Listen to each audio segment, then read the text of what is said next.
We love you.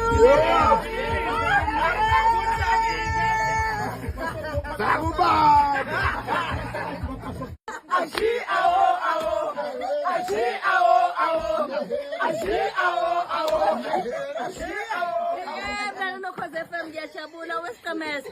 Kunjani bakunjena weBroza? Ay. Yazi mina Khoza FM uyabona manje.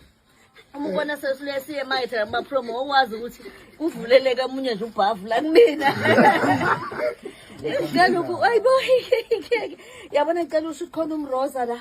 Kukhona ubabheke la, kukhona ubaba unali indodana yami. Amathoni.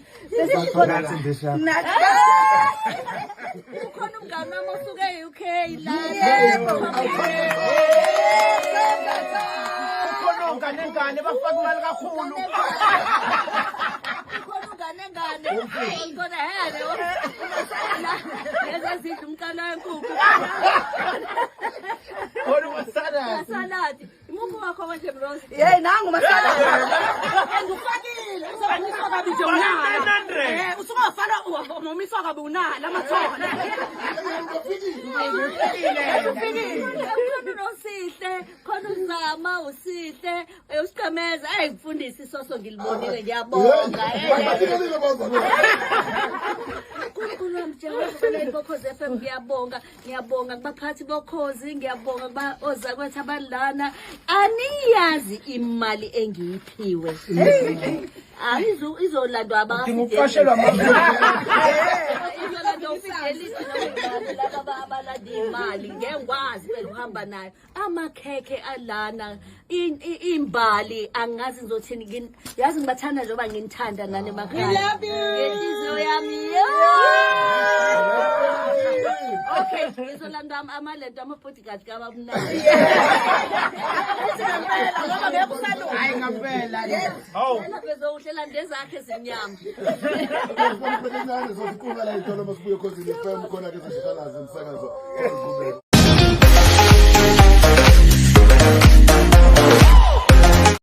Hello everyone, welcome back to Sunny Live Trend. Thank you so much guys for tuning in. Well guys, this is beautiful. I don't want to lie guys. That how Abasabenzi Bokhozi FM celebrated our legendary presenter, radio presenter umama uDudu Khoza, umachiliza Ulady D Khoza ezindlini zomsakazo uKhozi FM la ke ebehlanganisa khona ke iminyaka engu64 ephila guys. Ngiyazi ukuthi akabonakali, ngiyazi ukuthi akabonakali, ngazi ukuthi nje ula ku 58 yabo. Ngithi ke guys uhlanganisa inyaka u64 kulonyanga ngoba ngo2020 uKhozi luhlanganisa u60 years naye way celebrate ke u60 years wakhe. Wathi ke uyiwele ke kanye ke no Khozi FM.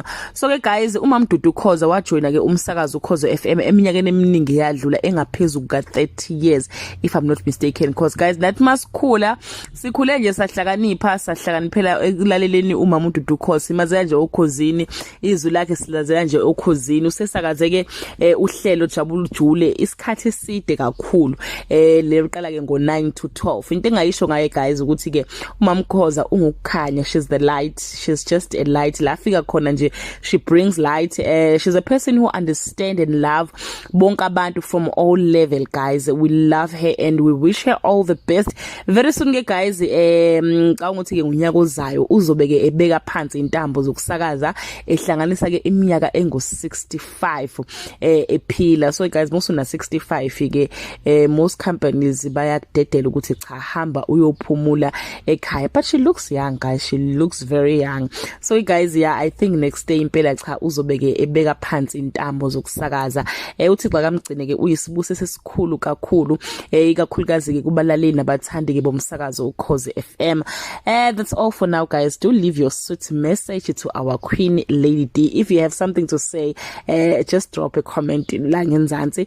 And guys, I hope ukuthi ke she will read one day and see ukuthi ke abantu bamthanda kanjani. Bye.